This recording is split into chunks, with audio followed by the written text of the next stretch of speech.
Madam! Madam! Madam!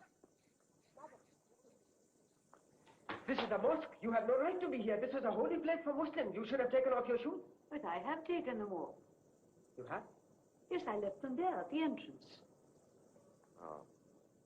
Well, then I ask your pardon. I'm truly sorry for speaking. But I was right, wasn't I? If I remove my shoes, I am allowed. Yes, of course, but so few ladies take the trouble, especially thinking there is no one there to see. Well, that makes no difference. God is here.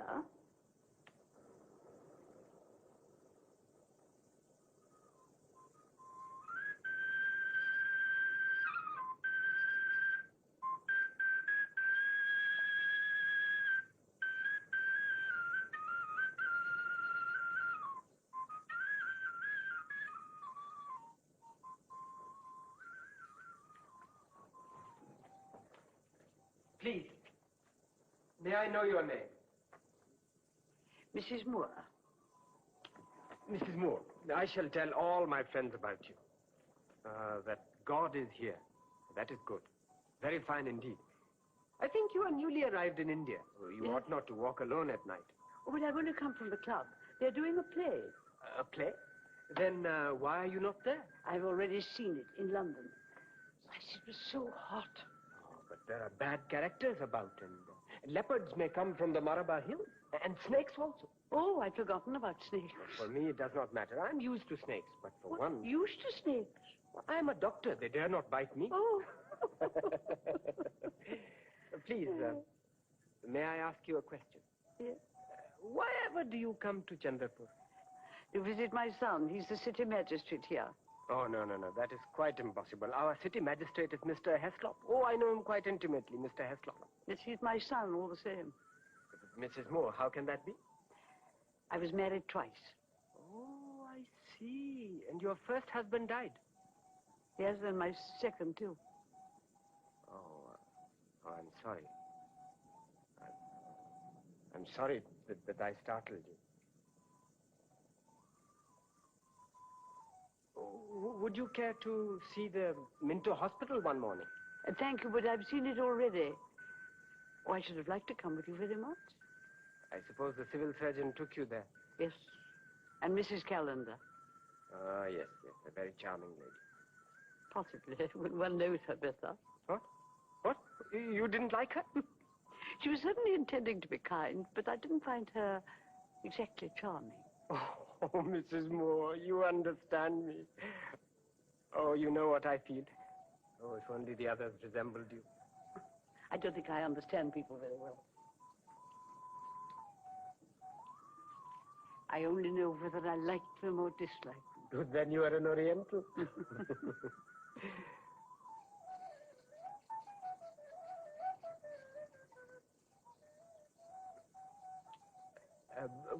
Would you like me to escort you back to the club, Mrs. Moore? Oh, thank you. That would be most kind. Well, may I take your arm? Oh, yes, of course. Oh, but first, your shoes. Oh, yes.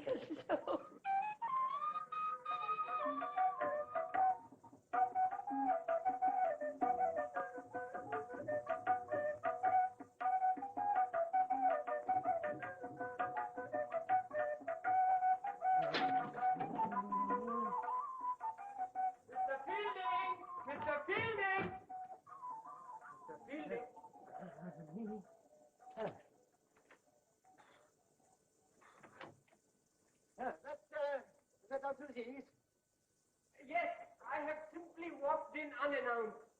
Will you please forgive this informality? Yes, of course. Please, make yourself at home. May I really? This is so very good of you. I do like unconventional behavior so extremely. Ah, delighted. Well, the fact is, I have been wanting to meet you for a long time. When you first came here, shall I tell you what I used to wish? Yes.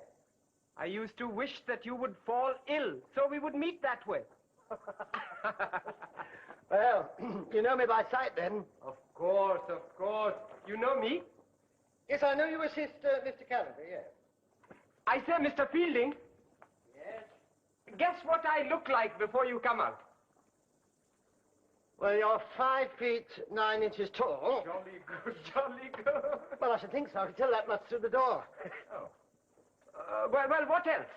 Well, last. Anything is wrong? Yes, I've just trodden on my last back collar stud. Oh. Take mine, take mine. Have you got a spare one? Yes. 1 minute. Oh, no, not if you're wearing it yourself. No. Here in my pocket. Here it is. Oh, but nobody carries a spare collar stud in his pocket. I always, in case of emergency. Nonsense.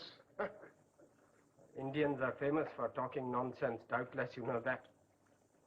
No, I mean, I don't want to deprive you of it. Oh, no. Depriving, I assure you, it will be the highest of honors for me. Oh, Dr. Aziz, you keep your collar stud. I can easily send for a new one. Yes, by all means. Send your servant to the bazaar and get a new collar stud. An unsoiled collar stud. That is what Indians are for, isn't it? So what on earth are you talking about? Only an Englishman is friend enough to do you a favor. I'm wrong to offer, I can see that. Oh, please forgive me. Dr. Aziz, just 1 moment.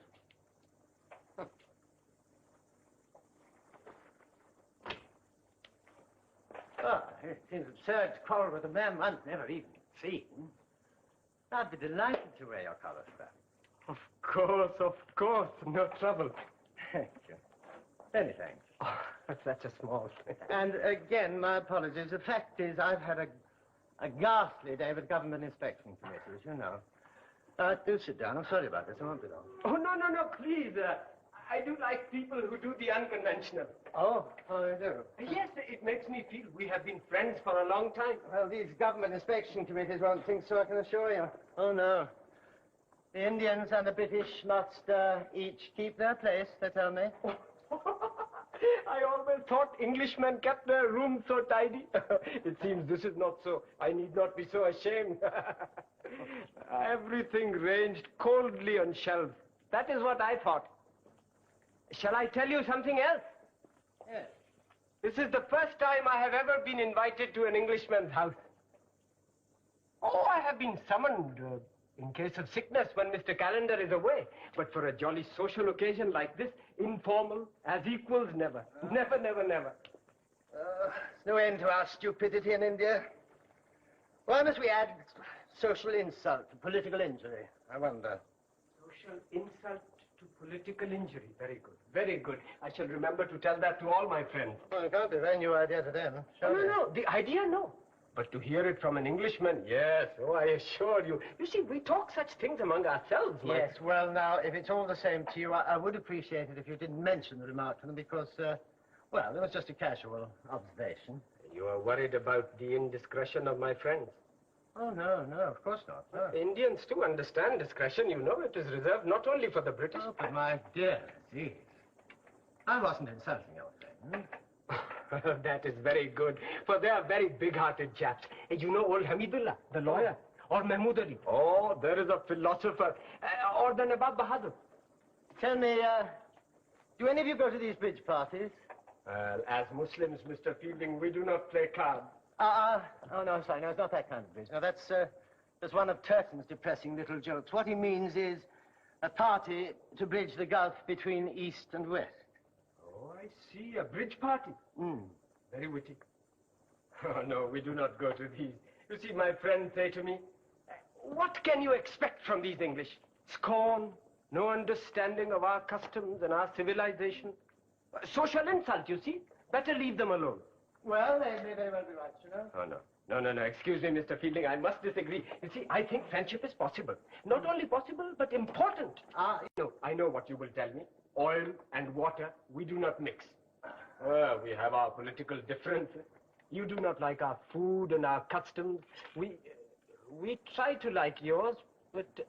well, in any event, you think us backward. We think you're uncouth. What to do? Now, I say that friendship between two individuals is bigger than all the other things. You agree? Yeah, well, I never knew of any friendships that began at these bridge parties. My friends are wise when they advise me not to go. Though imagine, I might have met you there, Mr. Fielding. Also, I'm curious about the English club, where we may not enter. Ah, yes, we find that excessively boring. You know, billiards, tennis, and drinks in the bar, where Englishmen don't mind having one too many because there are no Indians there to observe them. Ah, here it is. No, you find it quite deadly. Then why do you go? Oh, I don't know. I suppose people would think me peculiar if I didn't. And besides, well, I find it simpler not to make enemies. Take up too much time. Or friends either. They too take up too much time. You know what I want? The secret understanding of the heart. Yes, well, I'm not so ambitious. I only want to teach. And particularly here. I can't complicate my life with things that would interfere with that. Well, if I were so good in my profession as you are... Oh, indeed, you flatter me. No flattery. No, I've heard your lectures. I've heard you... Mr. Fielding, I say, is that stud not going in? Oh, God, why the hell do we have to wear collars? May I put that in? Yes, please. Well, we wear them to pass the police. Ah, pass the police, huh? Well, you see, if I'm bicycling in English dress, they let me pass. But if I'm wearing Indian clothes, they cry out, "Hey, your lamp is out." Oh, Mr. Fielding. You know, sometimes I shut my eyes and I dream that I have splendid clothes again. And that I am riding in battle behind Alamgir. Oh, the Mughal Empire at its height. Alamgir reigning in Delhi upon the peacock throne. I say, Mr. Fielding, don't you think India must have been beautiful then? I do indeed. Yes, well, you'll have an opportunity of describing it to these two ladies who are coming to tea, to meet you. Meet me? Yes. Oh, I know no ladies. What, not Miss Crested and Mrs. Moore? Yes, Mrs. Moore. But her companion, Miss Crested, she's, Kensington intellectual. You can tell her about the peacock throne if you like. She says she wants to know the real India. So this is to be a bridge party after all. Ah, no, please, no, I'm sorry. No, Miss Crested, I've made her sound a bit of a prig. No, I thought it very sensible for her to want to meet Indians if she's, you know, if she's really going to make her life in this country. Oh, I see. She's to settle here in Chandrapur altogether? Well, we can't be quite certain yet. You know, she may be getting married here. Yes. Believe me, Mr. Fielding, I'm greatly honored that you tell me this at such short acquaintance. I mean it most sincerely. And without doubt, I will attempt to entertain her in my poor way. Oh, no, that's very good of you, but actually, it was because of Mrs. Moore I invited you. She particularly asked me to invite you, so naturally I agreed. Naturally? Though I only just met her once. Oh, yes, you met in a mosque, didn't you? Oh, yes, in a mosque. Amazing woman. You know, she's the first Oriental European I have ever met. No, I don't quite understand. Well, she told me she didn't understand people very well, but she knew how to like them or dislike them. Ah, I see. So that's being Oriental, is it? I wonder if my assistant would agree with that definition. Professor Godbole? Yes, I must ask him this afternoon. That's if he shows up. Was he supposed to be coming to tea, too? Why should he not show up? Oh, I don't know. He might think that my food is unclean. Only he's too polite to say so. He's orthodox. Oh, yes. Such Brahmins are very strict. All are immensely subtle. Hindu philosophy is too much for me, Mr. Fielding. You see, we poor Muslims, we rely on our heart, not so much on our intellect. Well, it is the feelings of our heart that will lead us to God. Do you agree? Well, we're taught to believe that God is love. You see, we are brothers after all. I can't keep pace with you. You make my head swim. Oh, that is very good. That is the first step. Take in one other element. We will swim together and be friends. Here we are. Good afternoon. How do you do? No trouble finding the way. No, none at all. Mr. Heaslop sent us in his carriage. Good. Yeah. I believe that you and Dr. Aziz met already. Oh, yes, indeed, but how nice to see you again. Dr. Aziz. Mrs. Moore's told me how kind you were to her, Dr. Aziz. I'm especially pleased to meet you. Yes, and she wants to understand a little about India, too. Oh, who understands India? Not the Indians, at least. Well, won't you sit down? Yes, thank you. I heard from Mrs. Moore that she understood more about India from a few minutes' talk with you than in all the weeks since we landed. Yes, I did indeed. Don't you Aziz, I wonder if you would be able to explain a disappointment we had this morning. Well, of course, it may be some form of Indian etiquette. Oh, no. There is no question of etiquette. We are by nature a most informal people. May I know the facts? Well, an Indian couple had invited us to call on them and were to send their carriage for us. We waited and waited and waited. It never came. Oh, some misunderstanding, I'm sure. Oh, no, it wasn't that. They even put off going to Calcutta to entertain us.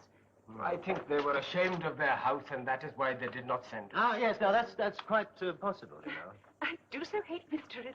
How very English of you, Miss Cressley. Oh, I dislike them not because I'm English, but from a personal point of view. Well, I rather like mysteries, but I do dislike muddles. Well, a mystery is a muddle. Oh, isn't it? do you think so, Mr. Peters? Mystery is a high-sounding word for muddle. Dr. Aziz and I know that, that India is a muddle. India? Oh, what an alarming thought. Mysteries, muddles. There will be no muddle when you come to visit me in my house. Oh, yes, please, Mrs. Moore. Miss... Everyone, I invite you all. Well, thank you, Dr. Aziz. We shall be delighted. Yes. May I write down the address? Oh, what a pity that my bungalow is so terrible. Oh, it is nothing like this. Oh, Mrs. Moore, is this not beautiful? Oh, what delicacy. You see, this is the architecture of question and answer. And Mrs. Moore, you are in India. And then you imagine that I am some high official of the 18th century. This is my audience hall. I'm doing justice here. A poor widow who has been robbed comes to me. I give her 50 rupees. To another with a different complaint, 100 rupees. Oh, I should like that. Yes, I agree. Our modern method does seem to be lacking in imagination and humanity. Thank you, Mr. Fielding. But rupees don't last forever. Oh, mine would. God would give me more when he saw that I gave. For justice is giving, always giving, more kindness and more giving. No, I don't think we should punish anyone. Oh, how different from my son's conception of being a magistrate. But, Dr. Aziz, in England I worked on a committee for the improvement of prison conditions. Oh, poor criminal. Oh, give him another chance. No, we should punish no one. Well, no one in my palace. And in the evening, we shall give a great big banquet, and lovely girls will shine on every side of the tank with fireworks in their hands. And all shall be feasting and happiness until the next day when there will be justice. 50 rupees, 100, 1,000. Oh, why did we not live in those times? Oh, but India is still beautiful. Now think of our mosque. Yes, our mosque. Oh, Mrs. Moore, do you know that Mr. Fielding's garden is filled with water from our mosque? A very skillful arrangement of our emperors. They loved water, you see. Wherever they went, they created fountains, gardens, hammams. Oh, hammams? A hammam is a bath. Oh, but it is a beautiful, luxurious bath. Now, imagine. Now, you imagine that you are a princess, with your long black hair flowing down to the waist, polished and gleaming like the wings of a bird. Your face is round like moon. Your breasts like pomegranates. You are surrounded by your handmaidens who rub your skin with sandalwood oil and perfume the water of the hammam with musk, and then scatter rose petals over it for beauty. Somewhere in the garden, a bulbul is singing. Oh, there is nothing sweeter than the sound of a bulbul. You step out of your veil. Dr. Aziz, I wonder, would you mind giving Mrs. Moore another cup of tea? A pleasure. Miss Preston? Oh, well, yes. Oh, Miss Preston, imagine this is the sharbat you are drinking. The drink of all those beautiful, voluptuous... No, not at all. Not a bit. Qasim Ali. Dear, don't know what got into me. Oh, Miss Preston, do you know what we say? We say that to spill food or drink, it is the sign of a generous heart. Full to overflow. Oh, thank you. That makes me feel better. I'm not usually so clumsy. Godbole, got to hear Aziz, you know already, of course. And here are two new visitors to Chandlerpur, Mrs. Moore and Miss Preston. My elusive assistant, Professor Godbole. Mrs. Moore, as I expect you know, is the mother of our city magistrate. And like me, has no partner. Oh, Mrs. Moore, I too have lost my wife. My children I have only left now. My children are the greatest joy to me. Yours too, Mrs. Moore? Yes, a joy and an anxiety. Alas, for poor Mr. Fielding, he has no children. Neither the joys nor the anxieties. Does that not give you cause for concern, Mr. Fielding? No, not in the least. This indifference is what the Oriental will never understand. Just imagine your name will die out entirely. Yes, I suppose. Unless, of course, I do get married after all. It is possible. It is possible. I know. And may I wish you much happiness in advance. Oh, thank you very much. Mr. Fielding, I tell you what. We will make your visit to me a celebration. A celebration in advance. That is the best kind. No, not at my house. I know what. I invite you all to visit me in the Marabar Caves. Oh. When I return to Chandrapur, that is. Oh, but are you going away, Dr. Aziz? A brief visit, no more, to a relative in Calcutta. You see, he has so many daughters, he needs some masculine conversation. Well, when you come back, then? Yes, indeed. Have not the ladies already visited our caves? No, I've never even heard of them. Not heard of them? The famous Marabar Caves? Why, they're one of the greatest wonders of the world. I'm sure you'll think me foolish, but tell me, what should I look for when I get there? Well, unfortunately, I have never visited the caves myself. Have you been to the caves, Professor Godbole? Yes. Are they large caves? Oh, no, not large. But do describe them for us, Dr. Godbole. It will be a great honor. In the rock is one entrance, and through the entrance is the cave. Oh, that's the caves at Elephanta. No, there are no sculptures at Marabar. Oh, they are immensely holy, no doubt. Are they ornamented in any way? No. Well, then why do we talk so much of Marabar Caves? Perhaps it is our empty brag. No, I shouldn't quite say that. Well, then they are deservedly famous yet. And terrible, with reason. Terrible. But how can a cave be terrible, especially if there's nothing there? Pardon me, Miss Question, but everything is there. For in nothing there is art. Sorry, I'm not quite sure I understand you. Is it the emptiness that's so terrible? If it were only a question of emptiness, then indeed caves would be empty. And no person would go there. And how could they be famous in such a case? In our religion, in Hinduism, everything has two or many faces. In the terror is also the calm and the comfort. The creator is also the destroyer. Well, there must be something to see. Adela only believes in the evidence of her eyes. It is obscurity or enlightenment. Nothing to see but with inner eye. I should advise you to choose some other environs for taking picnic. But I am sure you would find the case very interesting. Well then, Professor Godbole, please describe the beauties to these ladies, please. It will be a great pleasure. However, I think I will forego the pleasure.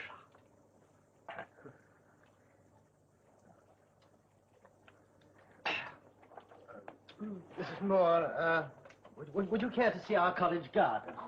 Because we are rather proud of it. Oh, thank you. I'm very fond of gardens. I find they respond to love in a way that human beings very often do not. Oh, I will remain here if I may and talk to Dr. Aziz and Professor Cusack. Yes.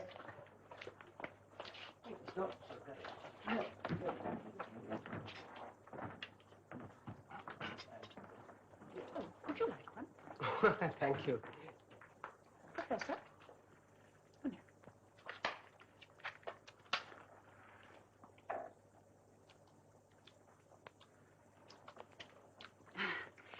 Do you know, this is the first chance I've had to talk to Indians since I arrived here. At the club, they never even mention India. Or Indians. I don't know what happens to them. They're all perfectly reasonable in England, but in India they become, Unkind? well, insensitive, certainly. Perhaps they have lost one reality and not yet found. Yes, that may be true. But you see, the thing that's worrying me, if I were to stay here, what would I do? What would be the most useful thing for India? Oh, Miss Question, why be useful? Just love India, surely that is the greatest gift. Oh, Dr. Aziz, I'm serious. You see, in England, I lead a very active life. So different from the life the English wives lead out here. But pardon me, Miss Question, to love is very active and can take your whole life if you understand fully all its meanings. Yes, Professor, you're probably right. But you see, I'm not a philosopher. I need something less abstract. Oh, Miss Question, I tell you what, think with your heart, not with your head. Heart, heart, I say. But that's exactly what I can't do.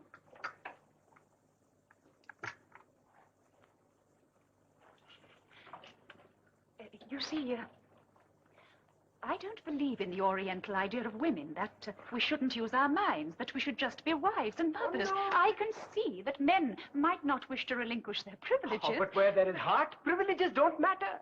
Now, the English have many privileges in India. And no feelings. Is that what you're saying? Well, I had no wish to find fault. But you must. You must.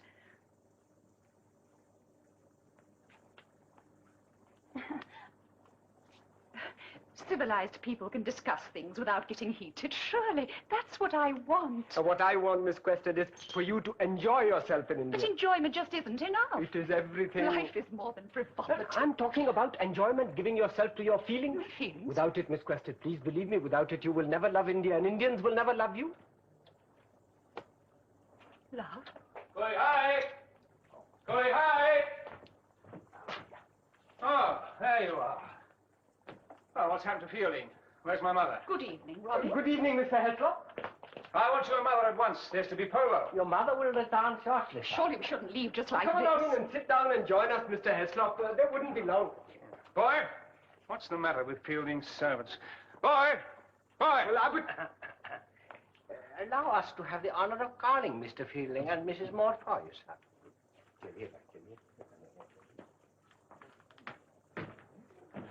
Ronny, I'm appalled.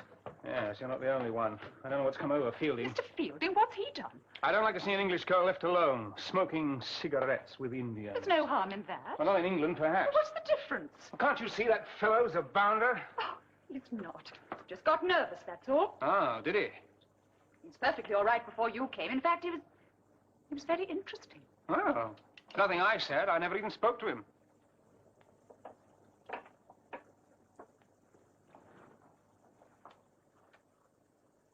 Oh, Ronny, it's impossible. No, nothing's impossible, only difficult. Oh, upset, I mean, It's everyone... nothing to do with the weather. Everything has something to do with the weather in India. No, it's not that. I just have a vision of what our life would be like out here. The club in the evenings, the hills in the hot weather. My dear Adela, I know the country better than you do. We all come out here with the honest wish to do well. Not exactly to mingle socially, but at least to close the gap a little. But one soon finds out that it only leads to trouble. India isn't a drawing room. We're in India to do justice and keep the peace. Them's my sentiments. Your sentiments are those of a god. India likes gods. And Englishmen like posing as gods. Oh, honestly, Adela, what do you want me to do? Lose such power I have for doing good simply because I don't go around slapping Indians on the back? Oh, of course not. That's what you're asking me, isn't it? Look, I know that you want to understand India and get to know the people, but... Well, somebody must. Oh, please, Adela, try not to get so emotional about it all. Emotional? Ronny, we must have a thorough talk. Yes, I'm sorry. My temper's rotten in this heat. I don't mean to lecture you. I know. It's just the way those Indians let you down this morning. It annoyed This has me. nothing to do with them. It's something quite different. I think we should consider a bit more before we get married. Yes. Yes, all right, Adela. You take all the time you want. Oh, Ronny, I keep forgetting how nice you are. I feel so ashamed. Well, you've acted entirely within your rights. I don't want you worrying and feeling guilty. You'll come round in the end, you'll see. Well, yes, I just need time. Yes. Yes, by all means, time.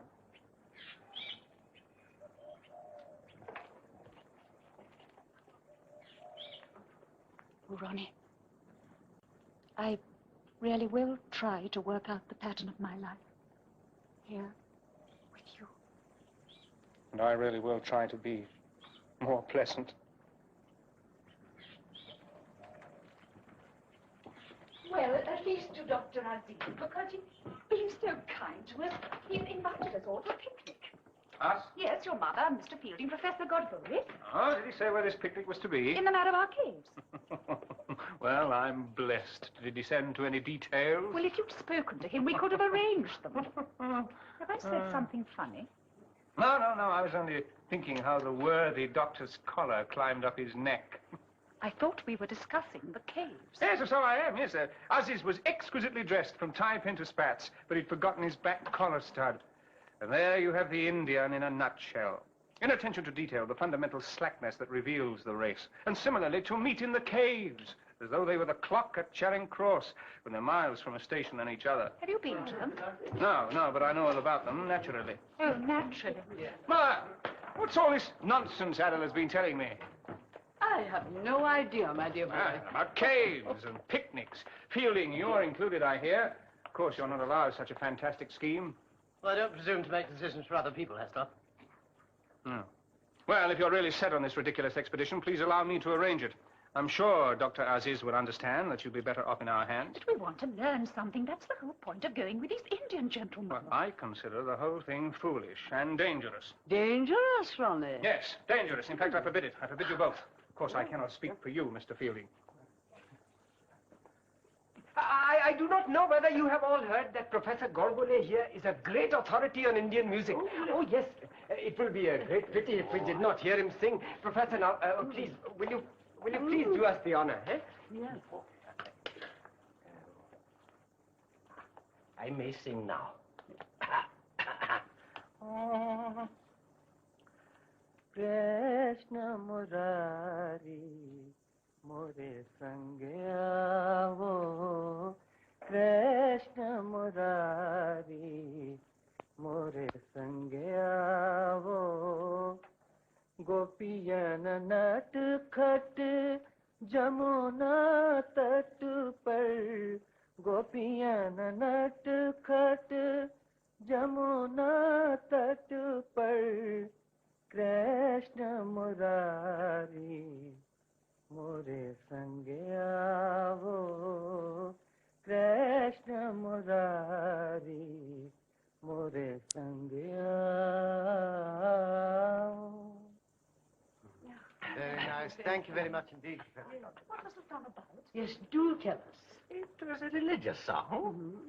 I place myself in position of milkmaid, and I say to Sri Krishna, come, come, come to me only. But the god refuses to come. I grow humble, and I say, do not come to me only, but multiply yourself into 100 Krishnas, and one go to each of my 100 companions. But one, O Lord of the universe, come to me. But he refuses to come. This is repeated several times. The song is composed in rag, appropriate to the present hour, which is the evening. Yes, but he comes to you in some other song, I hope. Mother, Adela... No. No, I say to him, come, come, come, come, come, but he neglects to come. Mother, Adela, we're already late for the polo. I'm sure everyone here will agree that you're not committed to this Malabar expedition. I'm committed to nothing. Certainly not to this polo. I find I am tired and prefer to rest. Will you drop me at the bunker? Oh, yes, me too. I don't want to watch the polo either. Very well.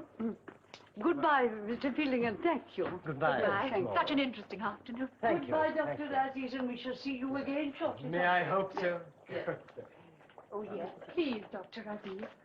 You will reconsider this picnic at the Malabar Caves? You see, I can fix the whole thing up in a jiffy.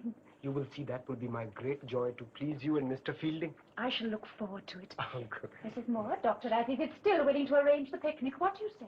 Well, I say we should be delighted. Yes. Goodbye. Goodbye. Goodbye. Yes. Thank you. Goodbye. Goodbye, sir. I will accompany the ladies. Thank you. Oh. Dear Aziz, I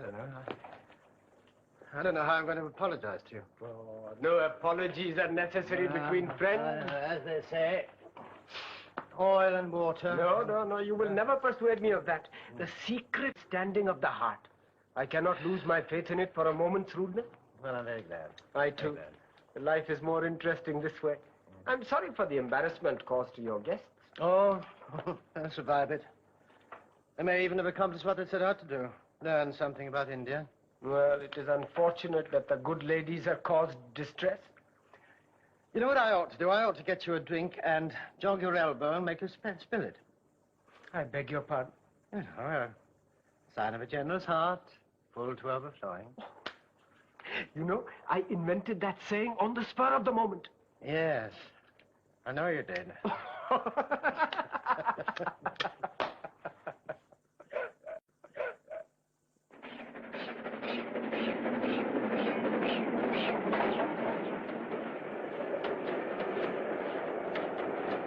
It is ruined. Absolutely ruined. Ruined, Dr. Aziz. Mr. Fielding and Professor Godbole missed the train. They must have been held up at the level crossing. Oh, it is ruined, ruined. Dr. Aziz, you mustn't upset yourself. If they're so foolish as to miss the train, well, it's their loss, not ours. Mrs. Moore, I am the host. I am to blame. I should never have left Mr. Fielding in the care of Professor Godbole. A philosopher, you see, so unreliable. Dr. Aziz, what did you say when we dismissed my son's servant? What did you say? That we should all be Muslims together. Exactly. Well, without Professor Godbole, you kept your word. Now, please don't worry. We're going to have a delightful time without them.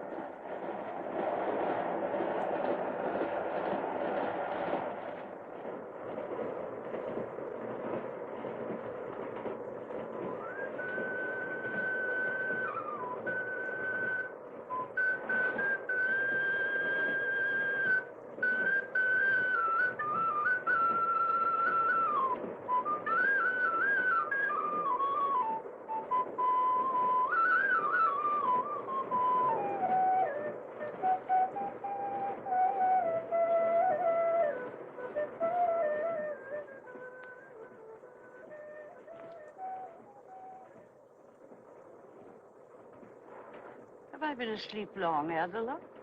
Half an hour or so. Have I missed much? Yes. Yes, you have. Oh. What? Various shadows in the landscape. It's been wonderful.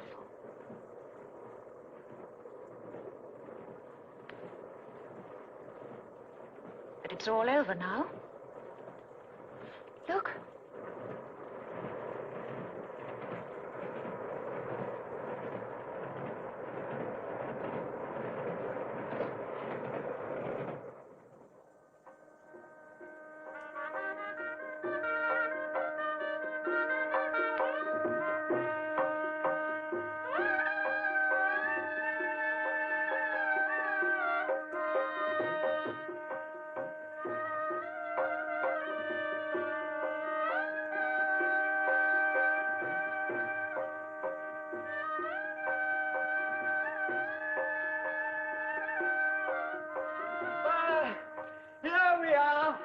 Here we are, the famous Maravat Caves at last. Tell me, Mrs. Moore, was the journey comfortable? Oh, yes, indeed. Everything was very well managed. Oh, I really can't see why Ronny made all that fuss. The only danger I can see is if one has no head for height. Ah, there is Chandrapur. Does it not look ridiculous from here? No more than a toy town. Oh, but it is real. India's the only real country. What do you mean, the only real country? Well, you see, it embraces everything. Yes, I suppose that's what I mean. India knows the troubles of the whole world, but offers no promises, no solutions. It jumbles everything together, like life. Well, it certainly is an extraordinary landscape. And you and I, Adela, are used to something more orderly, something romantic yet manageable. There is no comfort here. Comfort? Oh, you will be comfortable here, Mrs. Moore. Please come and sit down, and you sit here and rest yourself in the shade here. Oh, ladies, put on your topies, put on your topies. The early sun is highly dangerous for head. I speak as a doctor, of course. Oh, doctor, put on your own topi. Oh, no, not my thick head. Oh, look, solid ivory, you see. Oh, I wouldn't have missed this for anything. As you never stop saying, my dear Oh, Adela. Miss Crested, one of the greatest dreams of my life has been accomplished in having you two ladies as my guests. I feel like the Emperor Baba. Baba, why like him? Because he never ceased showing hospitality. Because his heart was filled with love. Love? Yes, love. You know how he died? He laid down his life for his son. You see, they were caught in the heat. And at Agra, his son fell sick. And Baba, he simply walked around the bed of his son 3 times saying, I have borne it away. I have borne. And he did bear it away, you see. The fever left his son and came to him and he died. You see, love. Love in the heat. Oh, but I'm keeping you ladies from your food. Please, come. Chalo ji, wo khane ki cheezein aao jaldi se. I thought, Lala, we would just have this little bit before the caves and then breakfast afterwards. Dr. Aziz, you've arranged everything beautifully. Yes, beautifully. Did Adela tell you that we're to stay on here? Oh, India has charmed you after all. I am to be married. Oh, yes, I know. To Mr. Heaslop. To Mr. Heaslop? Oh, well, never mind. What excellent news. Many, many heartiest congratulations. Mrs. Moore, you must be so happy. Yes, happiness. Well, that's quite another problem. We shall be here for some time longer. For the major part of my life, I suppose. And Mrs. Moore at least through the hot weather. You are to be married here in Chandrapur. Oh, what a great honor for our poor little town. No, in the hills. But in future, I intend to stay in the plains. I don't believe in hot weather. I've no patience with these wives who leave their husbands every May. Mrs. Bride hasn't stayed once in the plains since she married. She leaves her quite intelligent husband alone half the year. And then is surprised she's out of touch with him. Well, she has children, you see. Children can be very demanding. Oh, yes. Children are the greatest joy. You must have many children, Miss Quested. I'm not sure I want any. Oh, Miss Quested, I tell you what. Since we are all being Muslims today, may I wish you in the true Muslim way 100 sons. Well, shouldn't we see the caves before the sun gets too high? Oh, yes. Quite right. The guide will leave. Come, Mrs. Moore. You help me out. Thank you very much. Now, once you are inside the cave, listen to the echo. You say anything, everything, and then wait for this remarkable echo. Walk on. I beg of you, walk on. Chalo, tum bhi jao. Baithe hain yahan nikamme log kahin ke. Jao, go with my guests. Show them some honor.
Are you all right?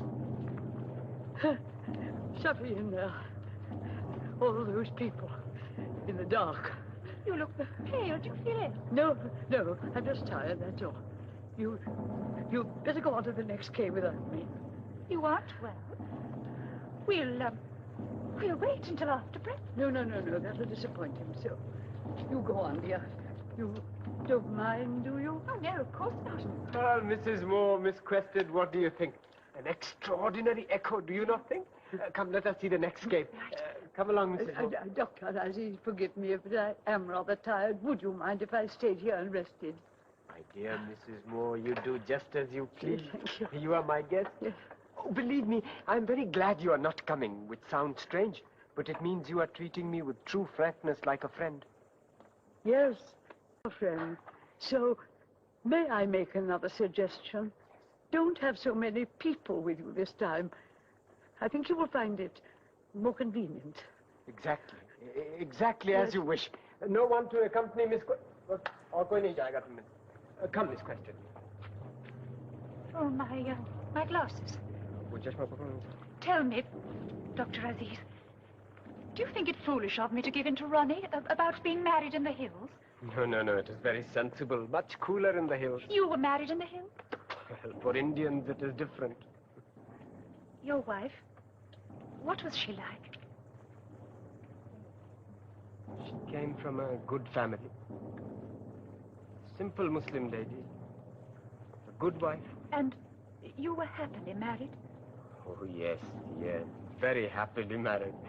Although this will sound strange to you, Miss Quested, although we never set eyes on each other until our wedding day. It was all arranged by your families? Yes, in the usual way, very happily arranged.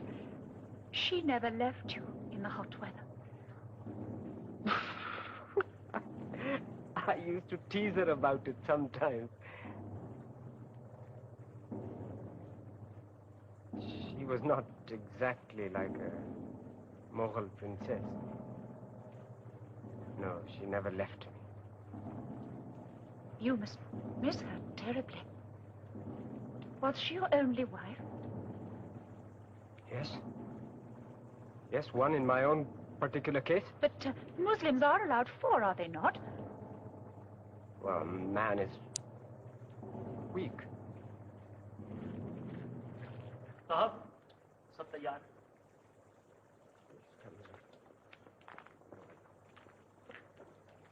ये बात पहले वाले से बहुत पुराना है साहब।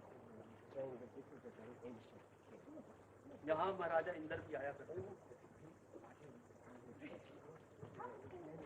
और यहाँ पे बहुत बड़े-बड़े लोग आया करते थे, उनकी आत्मा को बहुत शांति मिलती थी।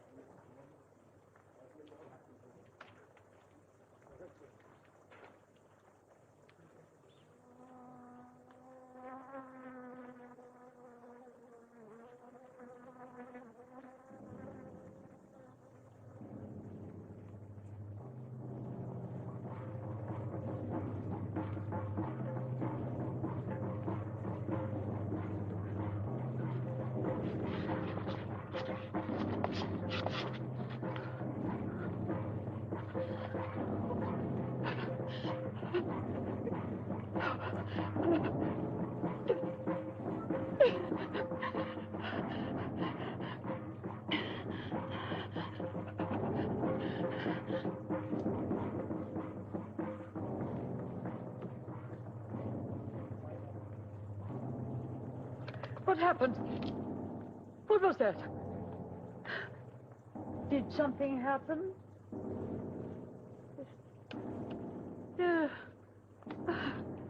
It's a dream. A dream. Dear. Oh. Here we are, at last. Oh, Mr. Fielding. How are you, Mrs. Moore? All right. So stupid of us to miss that train. It was my fault. I was at my prayers. Oh, well, doesn't matter. Now we're here. Where's Miss Quested and Dr. Aziz? They went on to one of the further caves. But are you sure? Yes.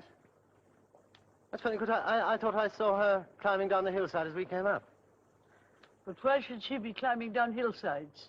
Oh, I don't know. I can't imagine. Perhaps she had dropped something and gone in search of it. That's why I'm not so disturbed. Oh, it begins like this.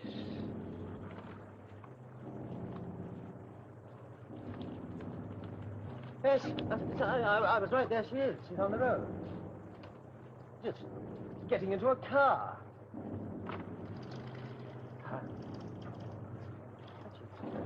Going.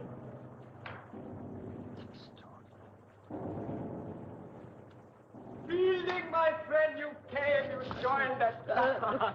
Aziz, what's Miss Quested? What was she doing down there? It is nothing at all. She must have come out of the cave and saw the car of her friend coming and decided on a ride back to town. What friend? Who picked her up? I mean, she has such an extraordinary way to behave. I mean, she's not ill, is she? No. Oh, no, there is no question of it. Look, if she was ill, she would have wanted tender. Oh, yes. Pray Yes, be of course, that's seated, true, Mr. yes. Fielding. It is hot in the sun. Professor Godbole, what a great pleasure to see you. Sit down all. Professor Godbole, I'm very glad you came, because you, a scholar, you can explain to Mrs. Moore all the undoubtedly interesting history of Maraba case. If I may be permitted. I will tell Mrs. Ma the story of the tank of the dagger. Once there was Hindu Raja who had slain his own sister's son.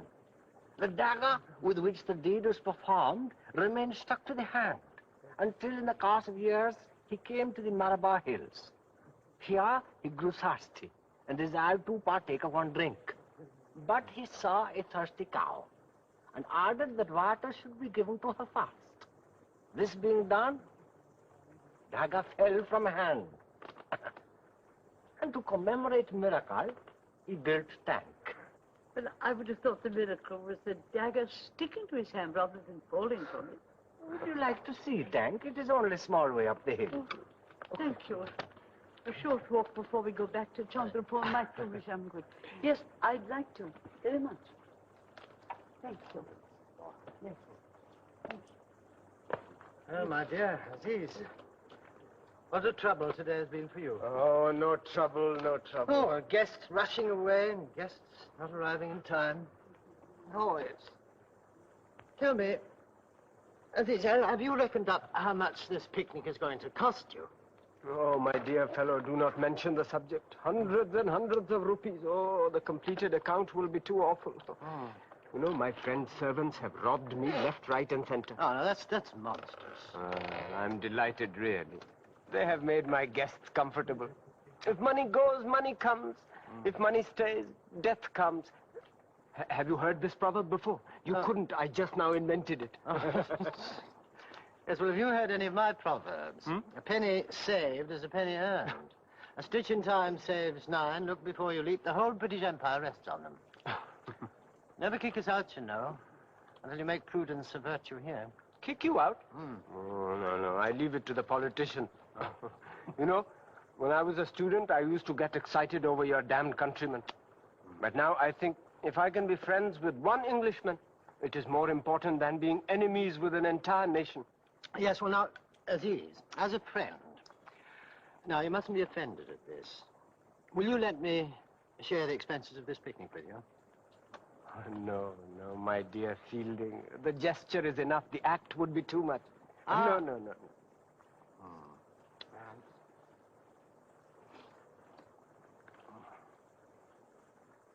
Open it.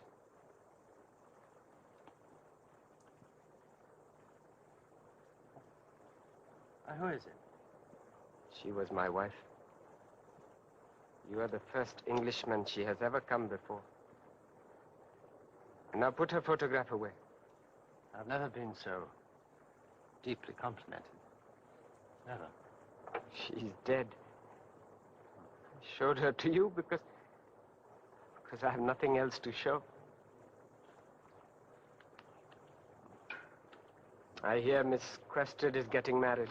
Yes, that's right. She's getting married to Heaslop. Yes, I'm very glad she's not marrying up with you. Me? Me? Now, what on earth put that idea into your head? I don't know. Something you said.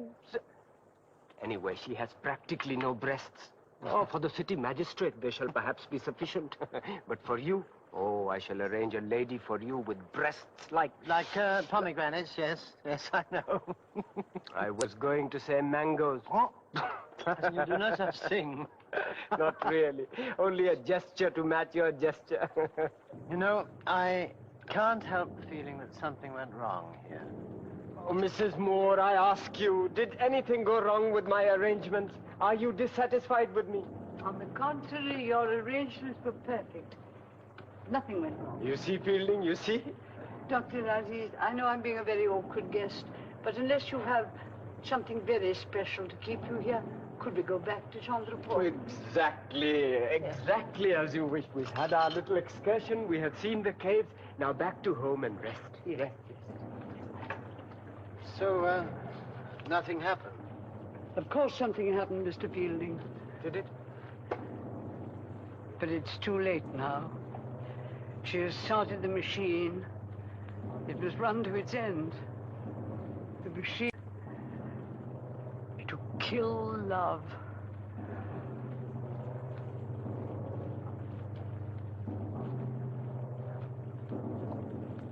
Come along, my dear Fielding.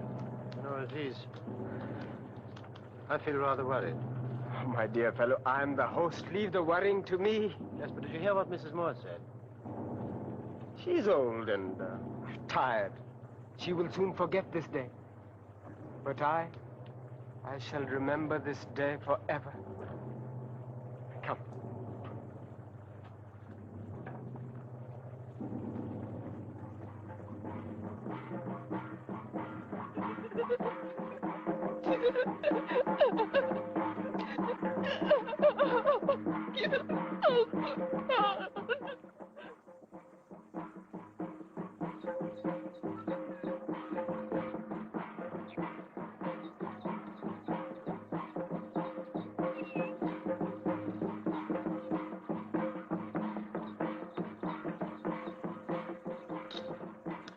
I knew it would end badly. All these foolish attempts to see India. But who could know it would end as badly as this? Picnic at Malabar. Only a novice would think of such a thing. A picnic with Indians. I don't know how you can all be so calm about it. Please. I can't help it. I'm afraid of Indians. After all, I have children. Mrs. McBride, I can't allow this. From you of all. Well, I'm going to leave. I can't stand any more. Leave India? Yes, I shall ask my husband to resign. We'll leave India and return. Return? To what? England, of course. Things aren't the same for us. Things aren't so easy in England. Well, we can ask for a transfer. Transfer where? There's not a place on the map you won't come up against the same kind of thing. Africa, for example. We have friends who settle in Kenya. There's no trouble there. The natives know their place in Africa. Oh, how is she?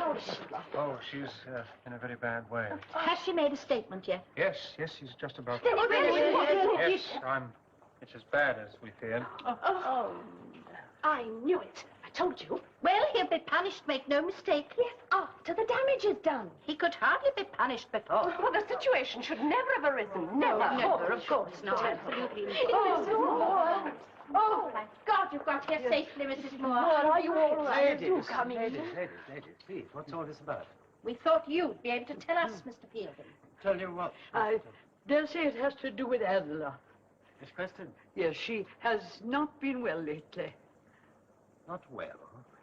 But since when? Oh, the last few days, since before this excursion, anyway. Since before? I thought we agreed that she was all right. Not physical illness. I don't understand. Well, I suppose since you insist, one must call it a spiritual illness. Now, please, leave me alone, Mr. Fielding. I am tired and I wish to sit down. Well, that's very strange, isn't it? But I mean, she was there. Why doesn't she? She doesn't look at herself. She doesn't she doesn't say anything. She doesn't know. Major Calendar, good to see you, Calendar. Hello, Dr. Saab. Well, how is she? Is she worse? Oh, no, she's no worse. But by no means out of danger. Oh, dear. Fever, of course, only to be expected. And those cactus thorns. They'll all have to be taken out, every one of them, under a magnifying glass. And they're all over her. Oh, poor girl. What am I to do about the rest? Her mind. The disturbance in her mind. And the terror. Mrs. Moore, perhaps you could help me. Miss Christie complains of an echo. Inside her head, she says, as though her head were a cave. An echo. Yes, there was one. Was it something to do with the cave? Yes, but there was nothing distinctive about the echo in the cave. I'm sorry to press this point, but if you could help me explain it to me, I might be able to do something for her. Something like that. Whatever is said, the same monotonous noise replies. That's as near as I can get to it. Utterly dull. Hope, politeness, the blowing of a nose, the squeak of a boot, all produce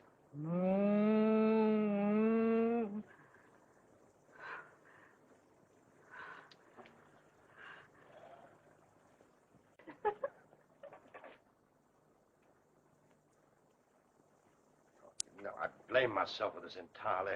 If I hadn't given that jewel of assistant mine leave, this would never have happened. Oh, rubbish. You couldn't have been expected to foresee what might... Aziz. Well, what's he done? Do you seriously insist, Fielding, that you don't know? Well, Mrs. Moore and myself, we came direct from the station. Miss Crested was attacked and insulted at the Marabar Caves. Yes. What? She escaped by God's grace. Aziz. Who brings this wicked charge? My wife and the unfortunate girl herself. What do you mean that Miss Crested herself definitely accuses him? Yes. Of attempted rape? Yes. And she must be mad. Oh,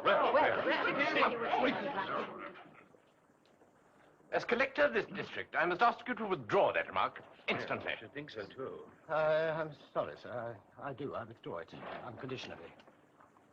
It's just that, well, I find it hard to believe that Dr. Aziz is guilty. I make no reflection on the good faith of the two ladies, but the charge they're bringing against Aziz must rest on some mistake. Oh, I'm sure 5 minutes will clear it up. It does indeed rest upon a mistake. I've been in this country for 25 years, and during that time, I've never known anything but disaster result whenever English people and Indians attempt to be intimate socially. You, Mr. Fielding, you with your liberal ideas, you want peace and sound administration, comfortable life and time to get on with your work. Believe me, we are the ones who make that possible. Indeed, and gladly. But you demand more. You demand that everyone should be treated on equal terms. In an instant, you see what happens. The work of years is undone, and the good name of my district is ruined for a generation. I only ask that one man, one Indian, be treated like a human being. Oh, it's quite right. I am talking about a large community, Mr. Fielding, both Britons and Indians. You, Mr. Fielding, you were responsible for the safety of those ladies. Yes, you were. Can you explain why you did not accompany them to Marabar? You may or may not know, Professor Godbole and I we were delayed. We missed the early train. Delayed?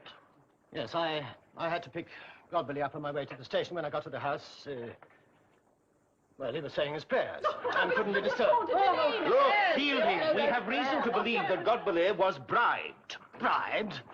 By Aziz? What on earth, Paul? What holds you up to delay you? The whole thing was premeditated, don't you see? Mr. Fielding, did it not occur to you to wonder why Miss Crested did not return to the rest of your party? Well, I thought I knew why. I saw her leave by a car which... It was my wife, Yes. and she has confirmed it.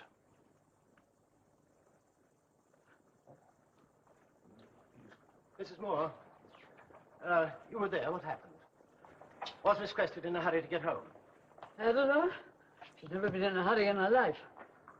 Well, perhaps she wasn't feeling very well. Didn't want to disturb the rest of the company, a touch of the sun, perhaps. I wasn't feeling very well myself. So it might have been the sun. Not the sun. I went into the first cave with them. It seemed as though people crushed in after us to crush the heat and the smell, and then the echo. Oh, I was suffocated. I didn't go on to the next cave with them. I wasn't feeling very well. Oh, there you are, Fielding.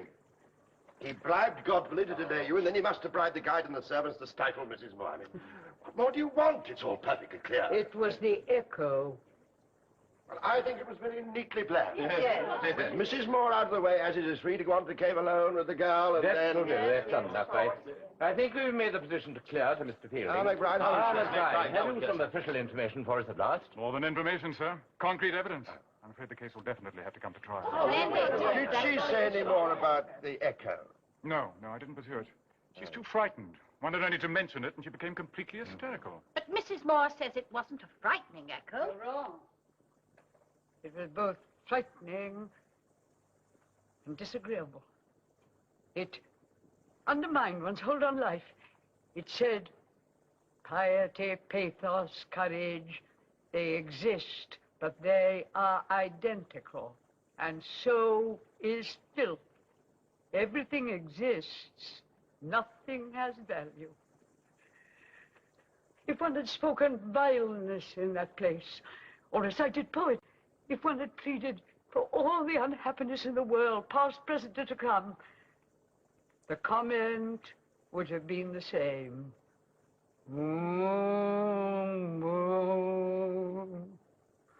Still room for error.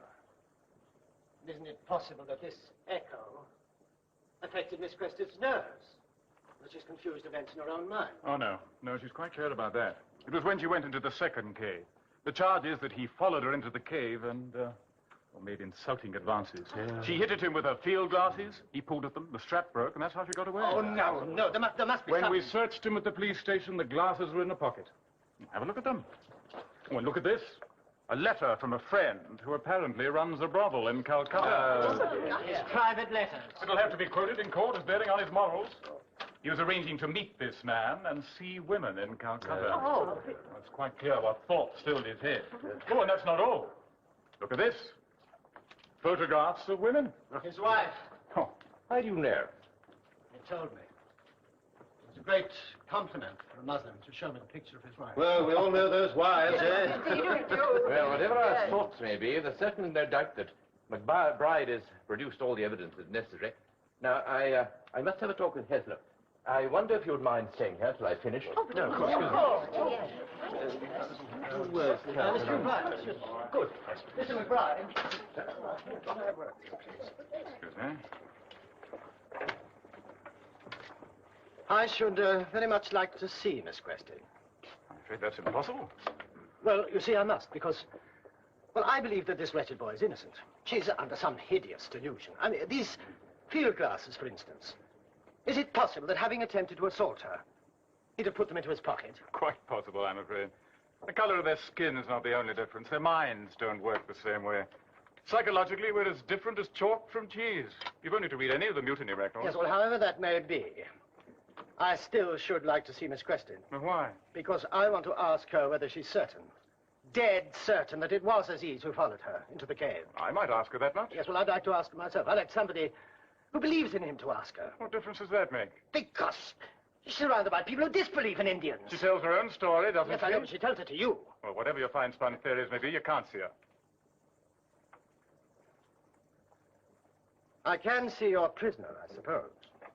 Look, Fielding, the situation in Chandrapur is going to be very nasty. We'll all have to hang together, I'm afraid. At a time like this, there's no room for, well, personal views. The man who doesn't toe the line is lost. Oh, yes, I can see that. I'm afraid you don't see it. If you leave the line, you leave a gap in the line. These jackals who call themselves his lawyers will be looking with all their eyes for a gap. Besides, the results could be very serious for you, for your career. Can I see Aziz? No. Oh, God. Unless you have a magistrate's order. And to whom do I apply for a magistrate's order? The city magistrate. Heaslop. That's very comfortable. You see, it's a very tricky business.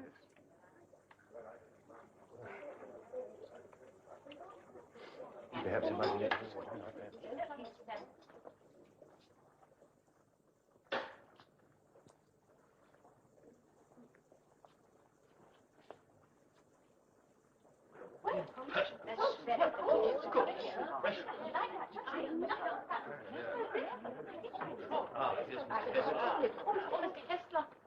Oh, please. Please, everybody, do sit down.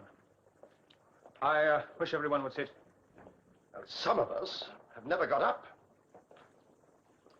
Mr. Fielding, what has prevented you from standing up? May I make a statement, sir? Certainly. I believe that Dr. Aziz is innocent. You have a right to hold to that opinion if you wish, but is there any reason why you should insult Mr. May I conclude my statement, sir? No. I shall wait to hear the verdict of the court. And if he's guilty, I shall resign the service and leave India. I resign from the club now. Well, you have not answered my question. Why did you not stand up when Mr. Heaslop entered? I'm not here to answer questions, but to make a personal statement. You're not to go yet, Mr. Fielding. Before you leave this club, from which you do very well to resign, you will express some detestation of the crime, and you will apologize to Mr. Heaslop. I shall wait to see whether, in fact, there was a crime before I decide to apologize to all of you. Or to Dr. Aziz. Apologize? Well, I can't very well why this person prevents me. Oh, let him go, for God's sake. My dear Heaslop, I don't need to tell you how appalled I am at Fielding's behavior. Doesn't matter, it doesn't. Well, all I can tell you is that you'll have a chance to even the score in court. Yes, well, I've been thinking about that. I shouldn't say this, but well, we all know what the verdict is. Oh, yes. Well, let me leave it at this. We will back you up every step of the way. And when you speak from the magistrate's bench, you'll be speaking for all of us. Yes, well, that's just it. I don't think that we should decide beforehand. What I mean is, being an interested party, I don't think that I should try this case. What? You'll understand your feelings, my boy, but they mustn't stand in your way at a time like this. It's not a question of my feelings. I just don't think that it would be fair, not really just. But, what's the alternative? My deputy will have to take over. Your deputy? An Indian? You mean you allow an Indian to... Will have to take over. Heaslop, you can't be serious. But that is a good man. I've been training him for some time. He's sound and loyal. Oh, they're none of them loyal. No. You realize what's going to happen? There could be riots, even bloodshed. Well, your mother may be involved. Well, I'm sorry. I couldn't continue as magistrate here if I tried this case. Oh, the magistrate. It's a question of justice, don't you see? Oh, justice from an Indian? No, from us, Mrs. McBride. Oh, really? Good. Mother, I'm sorry after such a frightful day that you had to be dragged down here. Adela was asking for you. She's so afraid. She needs reassurance from you. Reassurance? That she made no mistake? Oh, no, there's no mistake. But if only you've been with her. I was with her. No, I mean in the cave as a witness. Those caves had no witnesses. It was pitch dark anyway. Yes, but nothing would have happened. You cannot have her arrogance without something happening. Arrogance? Why, Adela's the most modest creature in the world. All she wanted was to be useful and do some good. Exactly, arrogance. Even now, even when she's so ill, she's worried about the trouble to others. You see. No, Mother, I don't see. Oh, well, if you don't see, you don't see. The professor told us, he warned us, that there was nothing to be seen in those caves except with the inner eye. Is she so special that she cannot come to terms? Come to terms with what? Well, with India, with herself. Oh, Ronny, you do ask such silly questions. Huh? No, perhaps it was just that you could never answer them. Adela could. She was always clear and definite. They were the first things I really admired about her. I suppose you will marry her after all. Oh, what an extraordinary question to ask. I couldn't let her down now. Of course we'll be married in the hills as we planned. Love in the heat, marriage in the hills. Such a fuss. Marriage. The human race would have become a single person centuries ago if marriage were any use. But it's only an excuse because you're all too frightened to love. Of love. So you get married and you talk a lot of rubbish about love. Love in the church, love in the caves, as if there was the slightest difference. Mother, will you please tell me what you're talking about? About the small, kind people. I wish for their happiness. I told Dr. Aziz so. In the mosque and in the caves. The ones that can love. Love. You keep talking about love. It's so vague and irresponsible. Some young man in a mosque. It sounds vague, I dare say. Universal love. Well, you should have turned some of that famous love toward the people closer to you. Things might have been different. I might have been different. Well, what about me? Have I no rights? Am I to be bothered in Oh, turn? Mother, for heaven's sake, what do you want? What do I want? I want to go home. Yes, I'm sorry. I'll take you home. I mean, home to England. England? You can't go yet. There's the trial. You'll have to give evidence. Have to? I don't have to do anything. I thought you would want to give evidence to help Adela. Wouldn't listen to all those endless, foolish questions. Was he in the cave? Were you in the cave? And on and on. And unto us a son is born. Unto us a child is given. Love again, you see. And am I good and was he bad and are we saved? And ending everything, the echo. That echo is India, after all. The ending of all our pathetic little dreams.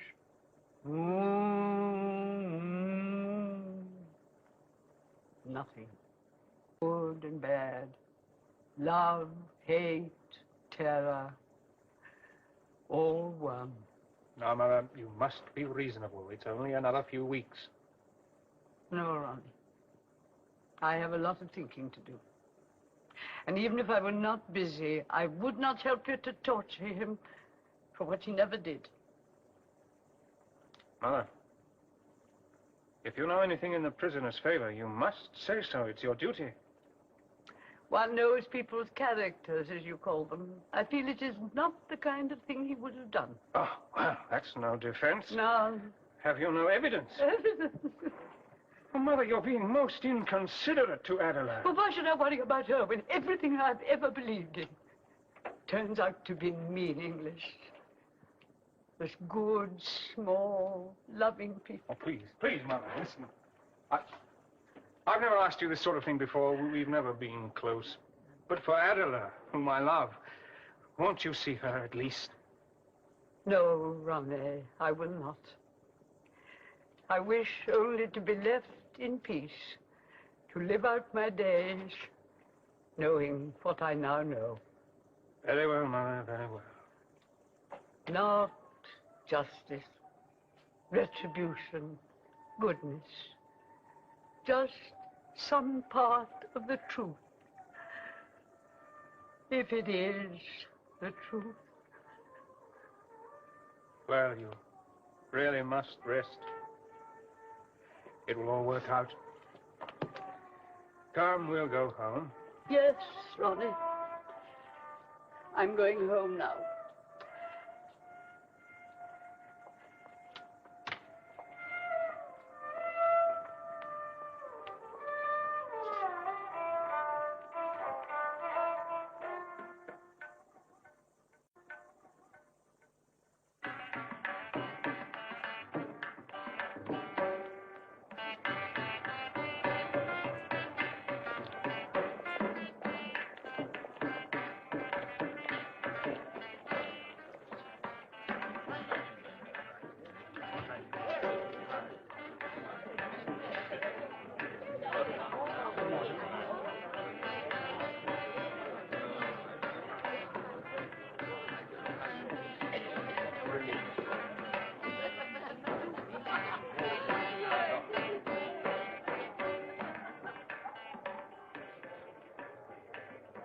Ronny, I'm sure to break down. No, you'll be strong. If I do break down, it's of no consequence. I can behave as I like. I can cry, be absurd. I'm bound to get my verdict. Unless Mr. Darcy's unjust. No, he's all right if any of them are. You mean he's more frightened of acquitting than convicting, because if he acquits, he'll lose his job. Now, you know that's absolute nonsense. Oh, Ronny, how can I repay you? How can one repay when one's nothing to give? What's the use of personal relationships when everyone brings less and less to them? We ought to go back in the desert for centuries, try to become good. I want to begin at the beginning. Oh, Ronny, I'm not fit for personal relationships. Please, I'm all right. I just need some air. Yes, of course.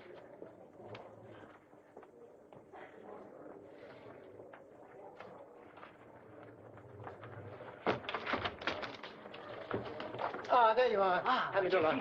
Have you brought Amrita with you? Yes, he's in there. Ah, good. What are we to do? We must hit with all our strength. I would gladly have defended Aziz alone, but when I knew that his reputation would be damaged beyond all hope, I said to myself, Amrita is the man to fix this up. Oh, well, we're bound to win anyway. My dear Fielding, you actually are on our side against your own people. Hamidullah, I don't suppose I shall have an opportunity of speaking with Aziz. If you have the chance, just, well, you know, give him my love.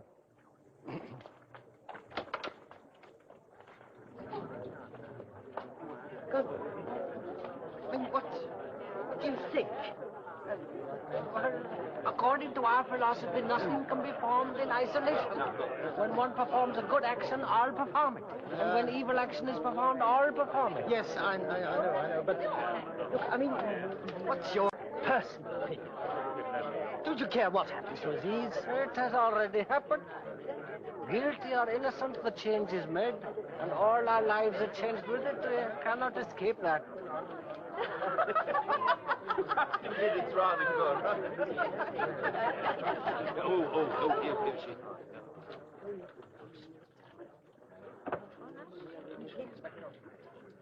Soon be over, my dear.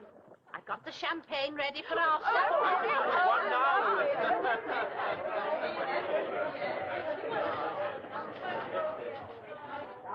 Please be seated.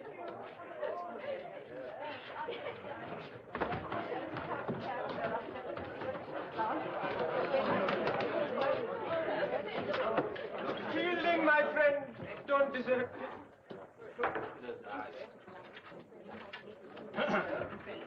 Well, sir, we're here today to deal with a crime of the most revolting sort.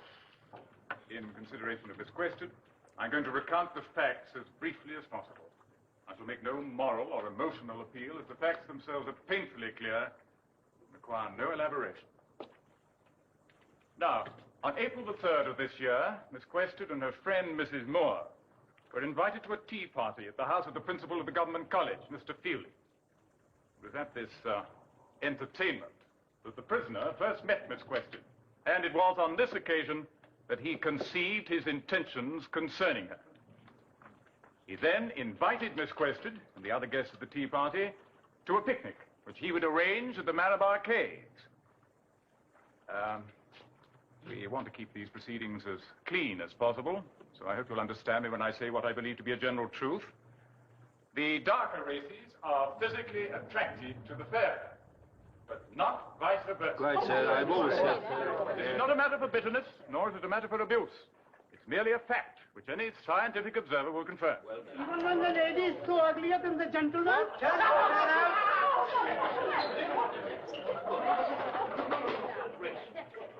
Are you all right, Adela? Miss Quested is not well. Sir, I must have better arrangements for my patient. She gets no air down here. No. Why is she not given a seat on the platform? Right. I shall be happy to accommodate Miss Quested with a chair up here. In view of special circumstances. Come on. You're right.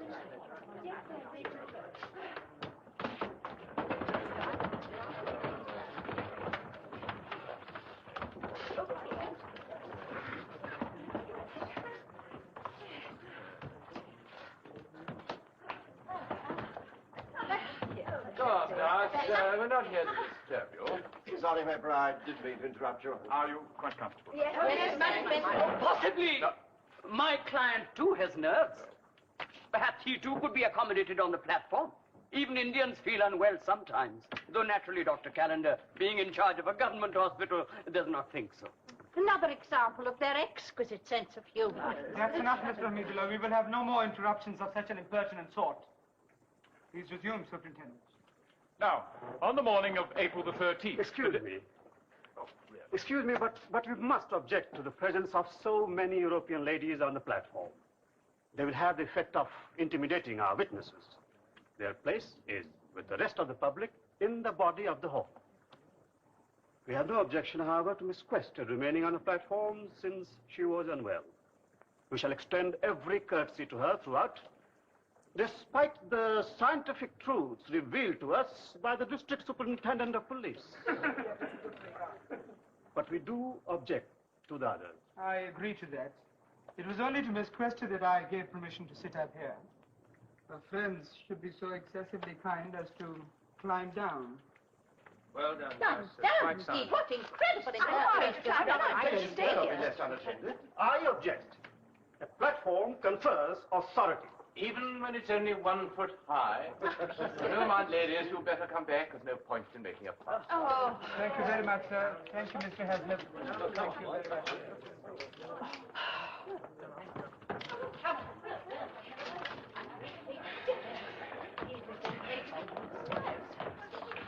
Sorry about that, Mrs. Fletcher. Give your hand.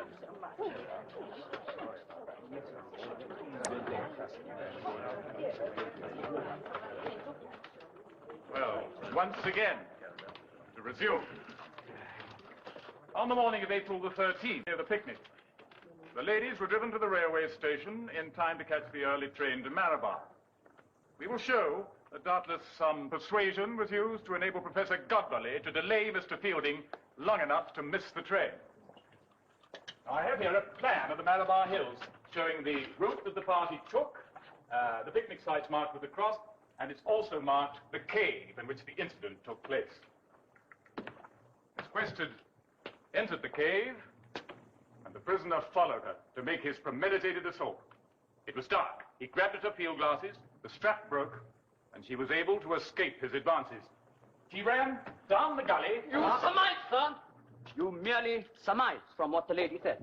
Have a look at the glasses. They were found in his pocket when we searched him at the police station. The strap is newly broken. The eyepiece is jammed. What does the logic of evidence say? Logic? You call this logic? Mr. Adela, you will have a chance to state the case for the defense in a short while. Please continue, Superintendent. I've little more to add at present, sir. The facts will show the prisoner to be one of those individuals who's led a double life. He's pretended to be a respectable member of society. He's even managed to get a government position. And if the defense calls character witnesses, I beg you to remember that they, too, were probably taken in by his duplicity. He's now entirely vicious and beyond redemption.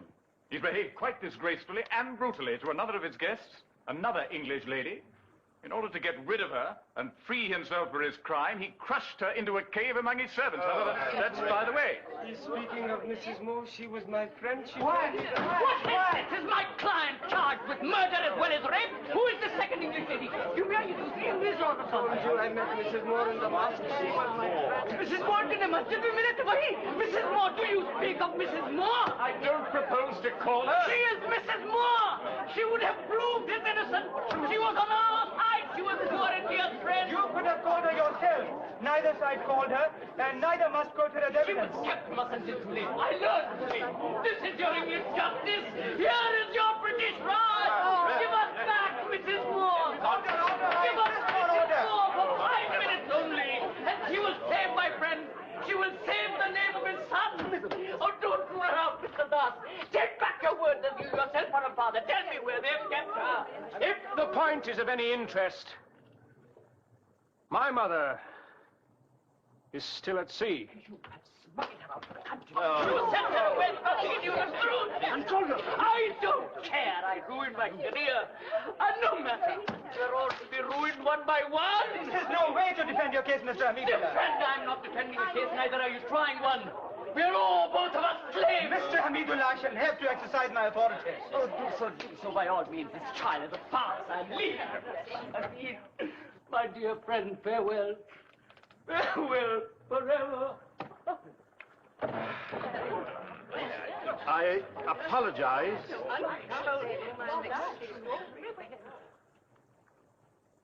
I apologize for my colleague, Mr. Hamidullah. He's an intimate friend of our client, and his feelings have carried him away. Mr. Hamidullah will have to apologize in person. Exactly, sir, he must. But we have just learned that Mrs. Moore had important evidence which she desired to give, but she was hurried out of the country by her son before she could give it. This naturally unhinged Mr. Hamidullah, coming as it does upon an attempt to undermine the evidence of our only other European witness, Mr. Fielding, by casting aspersions on his character. Mr. Hamidullah would have said nothing had not Mr. Moore been claimed as a witness by the police. An extraneous element is being introduced into this case. I must repeat that as a witness, Mrs. Moore does not exist. Neither you, Mr. Amrit Rao, nor Mr. McBride, you have any right to surmise what the lady would have said. Well, sir, I withdraw the reference. As it happens, Mrs. Moore has already left India at her own insistence and didn't wish to give evidence on either side. Well, isn't that so, Mr. Heaslop? She didn't wish to appear at this trial. Even if she had wanted to, she couldn't. She was very ill. In fact, I've already had a cable. My mother died a few days out to sea. May we offer our condolences, sir? With all due respect, we withdraw the reference to Mrs. Moore for the defense. I take it then I may call my first witness. Miss Quested, please. In view of Miss Quested's ill health, I wish to ask the indulgence of the court to present my questions in an abbreviated form so that she may not be too tired out. Proceed, Mr. I will stop you if your examination seems irregular. Sir? I'll ask you then, Miss Quested, if it is true that you first met the prisoner at a tea party at the house of Mr. Fielding. Yes. Was the suggestion to have a picnic and the invitation to it extended by him on that occasion? Yes. Now, the prisoner met you at the railway station on the morning of April the 13th, and since Mr. Fielding didn't arrive in time to catch the train, the prisoner, Mrs. Moore, and you traveled on ahead? Yes. That is, with the guide and servants. Yes, yes, of course. Now, when you arrived at Marabar, your party climbed up to the cave, and at the picnic site in front of the caves, paused for some refreshment? Dr. Aziz had gone to a great deal of trouble. Yes, no doubt. Well, after this refreshment, you and Mrs. Moore were shown into the first of the caves. Yes. I shall ignore the incident in that cave and ask you only whether Mrs. Moore expressed any wish to continue to the other caves with you. No. She was tired after the first cave. She didn't want to go on. So the prisoner and the guide took you on to the next cave? Yes. It was higher up and round a sort of spur. No one was present. We appeared to be alone. Well, now there's a ledge halfway up the spur with caves scattered near the beginning of a gully. You went alone into one of those caves? Yes. And the prisoner followed you? The prisoner followed you, didn't he? I was thinking. Did the prisoner follow you? Take your time, Miss Quested. I was thinking, before I went into the cave,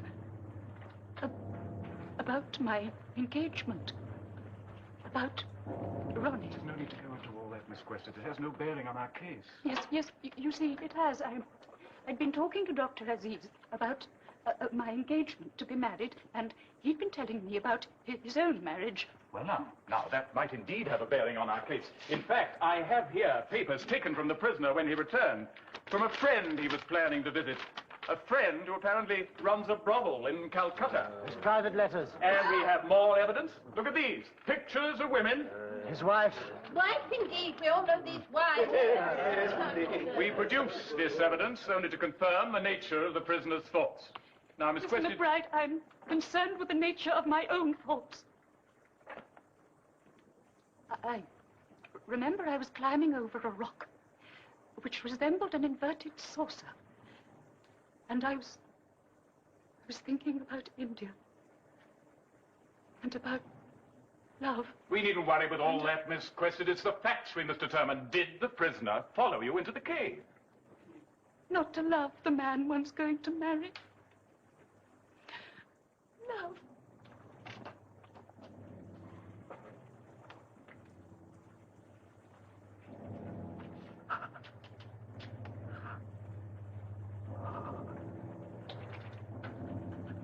I remember. Now I remember. Miss Quested, did he or did he not follow you into the cave? I'm not quite sure. I beg your pardon. I cannot be sure. Miss Quested, you are on that ledge and you've just entered the cave. The question is, did the prisoner follow you into the cave? Well, what do you mean, please? No! What is it that you're saying? Speak up, please. I'm afraid I've made a mistake. What nature of mistake? Dr. Aziz never followed me into the cave. Miss Quested, let's go on. I'll read you the words of the deposition which you made only some hours later. I cannot answer. But, sir... I'm speaking to the witness myself, and the public will be silent. If it continues to talk, I'll have the court cleared. Now, Miss Quested, address your remarks to me. I am the magistrate in charge of this case.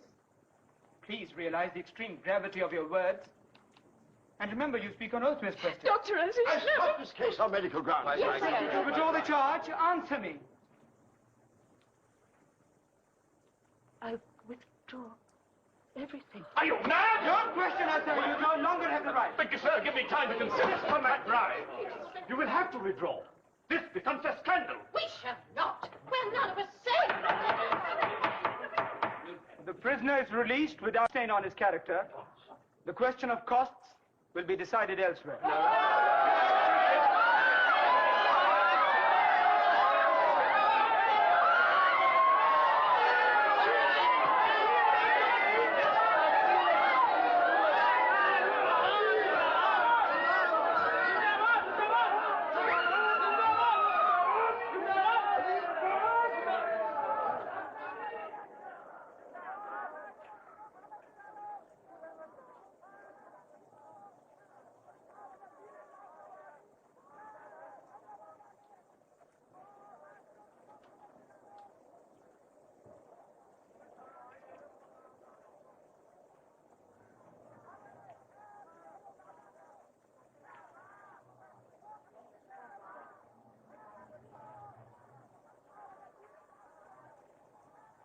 What are you doing? Don't just sit there. Where are you going to go? I don't know. Oh, you can't stay here. You can't just walk about the streets. Well, where's the car you came in? Perhaps I can walk. Walk? Rubbish. Probably be a riot. Why don't you keep with your own people? Ought I to join them? Well, can't now. It's too late. Look, Miss Crested, if you like, you can have my carriage. Be safe in it, and we can send it back any time tomorrow. But where am I to go with it? Oh, wherever you like. You know your own arrangements best. See, I can't go to Ronny's house. Or the club. I don't want to be a trouble to anyone. Trouble. After all. No, I mean, if there's a hotel. Oh, if there's no hotel, unless the Traveller's Rest House. That's primitive. That doesn't matter. I shall stay there till I can make arrangements to leave India. As simple as that. Miss Crested, what have you been doing? Have you been playing a game, or studying life, or what? Have you any explanation for my extraordinary behavior? No, none at all. I mean, why make such a charge if you're going to withdraw it? Why, indeed?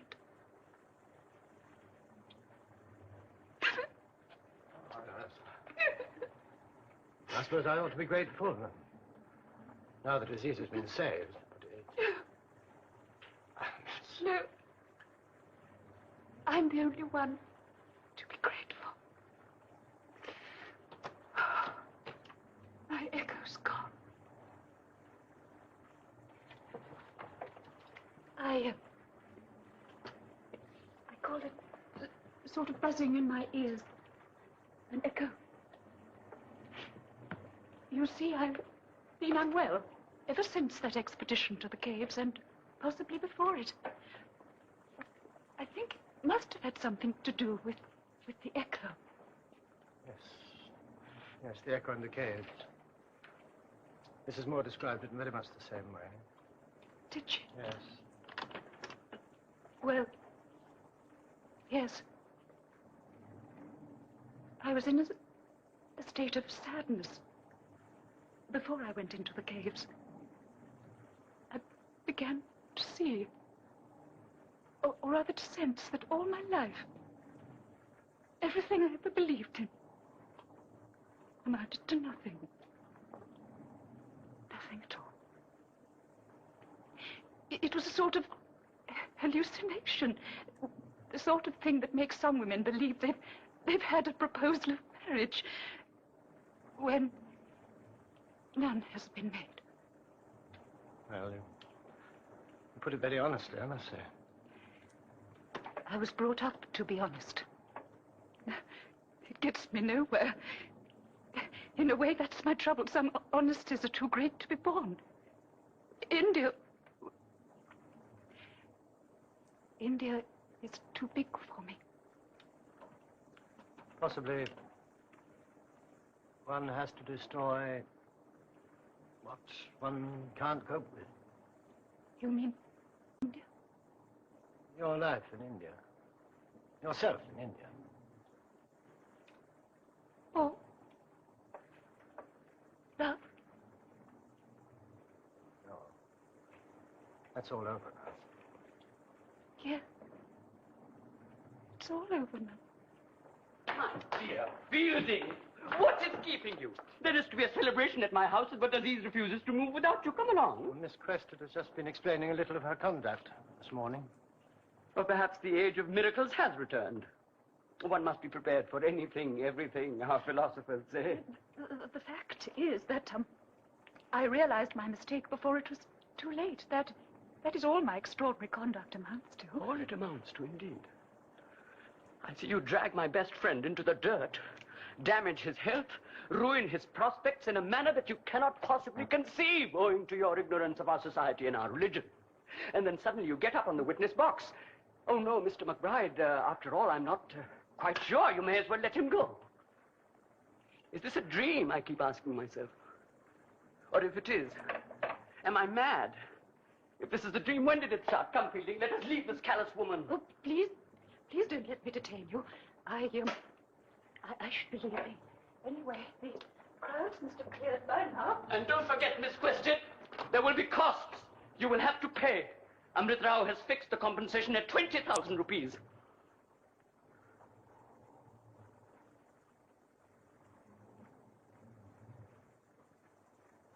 Miss Crested, just a minute.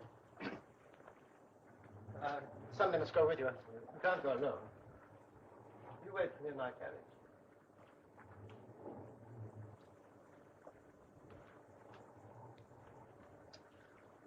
Adela, this is preposterous. That girl, how can that girl pay such an enormous sum? It'll ruin her. And what about Aziz? Is he not ruined? These English are much richer than they tell you, Fielding. Think of Aziz, Fielding. Think of Aziz. Who is thinking of me, Fielding? Hamidullah, think of me in my victory, I agree. Think of Aziz. Yes, I am thinking of Aziz. Aziz, you're the one in the strong position. Oh, there will be a general shifting of position in Chandrapur. Aziz, you won a great victory. I know, my dear chap, I know. Your voice need not become so solemn and anxious. I know what you're going to say next.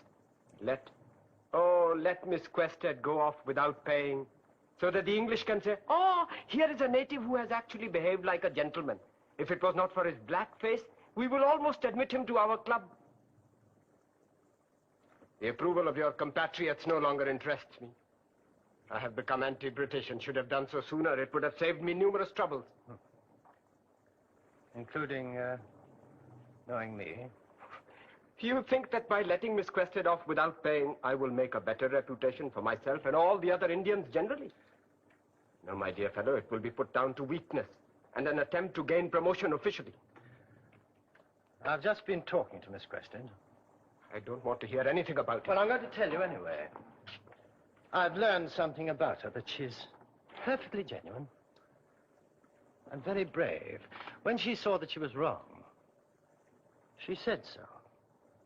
She pulled herself up with a jerk, and she said so. Now, Aziz, I want you to realize what this means.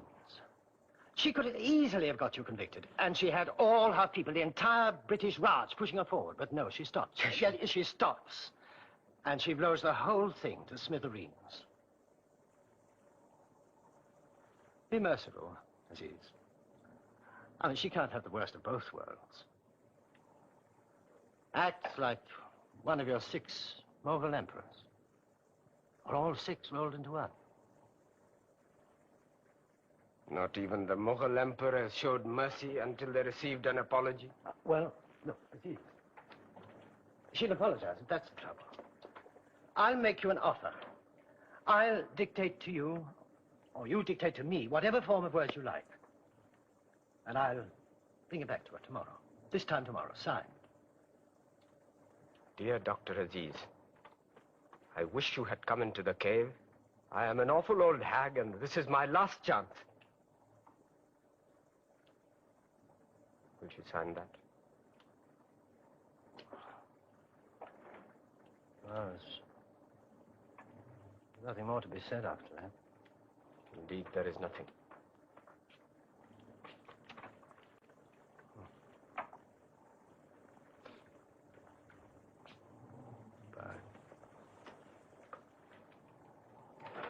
Look, Aziz, please do it.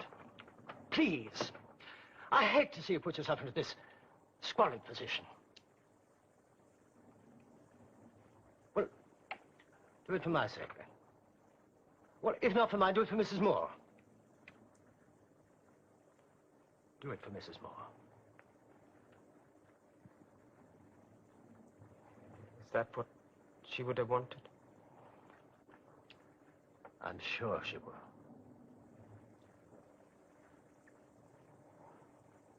You put it the only way I cannot refuse. For the sake of a friend, one must do anything. I knew you'd do it. I knew you would. That I will behave like an English gentleman. Miss Quested will go free. And you, Fielding, will become the hero of what you call both worlds. But I shall certainly explain that I do this at your request. I wish you luck of it. Come, Hamidullah, let us go to the party. And me, are we no longer friends? You belong with Miss Quested. You cannot be with us at the same time. But why not, Aziz? Why not? Because we do not understand each other. We are on different sides. And until there is no question of sides, we cannot be friends. But why should we be ruled by such things? Color, politics.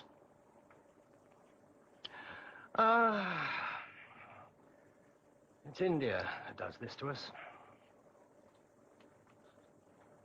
You see, in the end, even you say that.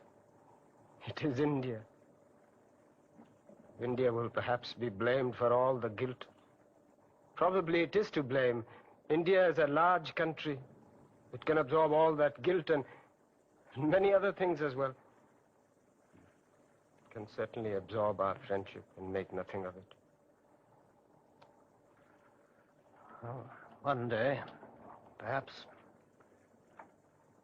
when things are different.